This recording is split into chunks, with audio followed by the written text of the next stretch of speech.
First of all, I want to thank everyone who has showered me with a lot of love and attention ever since I started this on TikTok. Especially the first video has got a lot of attention and likes, and I think you can favorite your videos here on TikTok. So I want to thank all of you who have done that, who have reposted my video and shared what little I have to share in this video, which I have called #MyTake. And today it's C. So today I'll be talking about change. And this isn't going to be any profound insight or revelation that I have with regard to change, but just basically what change means for me, because like this whole video is supposed to be casual, at home, without any makeup. Thanks to TikTok, there is some kind of filter which, thanks to my eyes, I don't know what kind of filter is being used here, but hopefully it's a good one. Hopefully it's something that is pleasing and entertaining for you guys to look at. So with regard to change, what I wanted to share is all of our lives, it's a battle of trying to understand change, to accept change. Take my own case. It's been close to 2 years since my eyesight. I have now lost close to 85 to 90% of my eyesight. And it wasn't like this 2 years ago. Similarly, when we look around us, like the Buddha Dharma teaches us, and many wise influencers and spiritual gurus talk about the change in season, and they're not wrong, I think. Right now we are in our transition from winter to spring, and soon it'll be summer, and then it'll be winter, autumn and winter.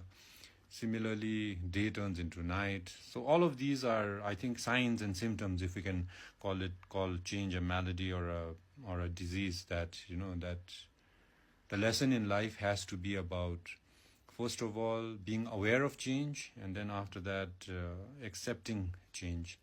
Take my example again. When it first hit me, like 2 years ago, it was in October, my eyes, I started to look around and everything was glaring and overexposed.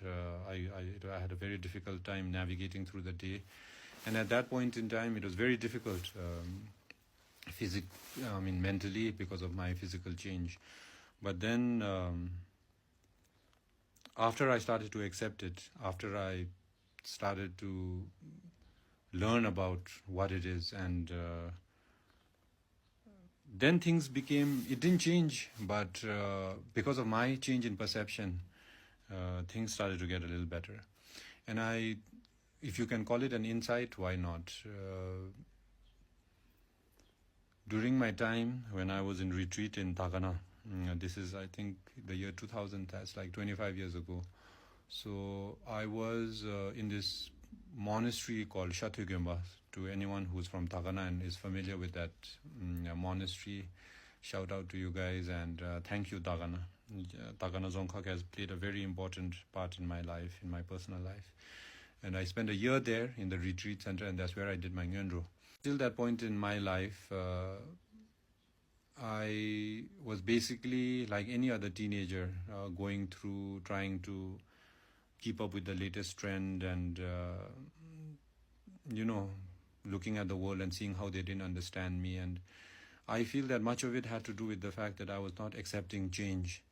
And the insight or the understanding that I gained while I was there in retreat was that I am change. And I find it very ironic when people say that that I am this way, that I am this way and I can't change. And I find it ironic. I find it in some sense funny as well also, because this Karma Dendrup that you're seeing right now is not the Karma Dendrup that was born 40 odd years ago, right? And just like me, all of you, when you were born, we were all infants. I realized as I was sitting in meditation in Shatyagömba that you don't need to go far to look at impermanence and change. That when you look at the mirror, there is change. You were maybe a foot long when you were an infant, and now you are whatever height you are. You didn't have facial hair, now you have that. Your body has transformed in ways that you unconsciously or subconsciously, it has become what it has become now at whatever age you are. And the funny thing is, in one hand we don't see it, and in another hand we go with it. And I think that whenever we get fixed about our ego, in a sense that we say that, ngadi I can't eat without meat, or ngadi tosa so the tangkuchi chabra chabgo ya nga kachina the whatever your habit, your habits, or the way that you feel that you are so hardwired and set in the ways that you are. I think what we need to contemplate and reflect upon is the fact that you can change, because you are change. And just to give it context, what I'm trying to do here with my TikTok and this My Take videos is I was trying to understand that what am I trying to do here. And like the first video where I spoke about how we need to raise our sons right, so that our daughters can feel safe. And after that I spoke about addiction with the alphabet A, and about how Buddha was an addict, or in some sense that all of us are addicts because we are addicted to either doma, cigarettes, food, health, whatever that we are addicted to. And then with Buddha, I was also trying to share that, that Buddha is not God. And today with See and Change, what I'm trying to do, I've realized, if I can put it in context, is the fact that I'm just trying to make this world a more empathetic. And I think in some sense, like I was calling Buddha an addict and he was addicted to find an end to suffering. My addiction is trying to make Bhutan, at the very least, and the world and the space that I occupy, a more empathetic, a more changsem place, if I can call it that. Another shout out goes out to Sharab Doji, ex-colleague and I think, news anchor in BBS.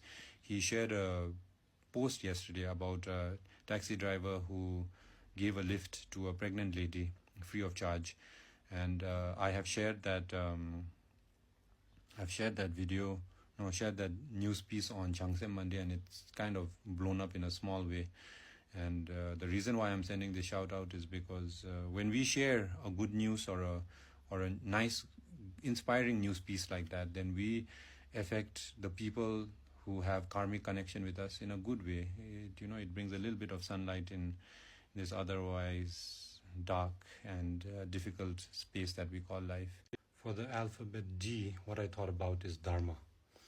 And what I want to speak about Dharma might not rub most people the right way, but it's a concern of mine, because very recently I heard about, I won't name who, I heard about a Lama speaking about the fact that it was a casual conversation that he was having with one of his patrons, and he said that unless you have 150K, that's like, for us here in Asia, the metric is like more or less we use lakhs also. So it's 1,50,000. Unless you have 1,50,000, then you can't do your annual puja.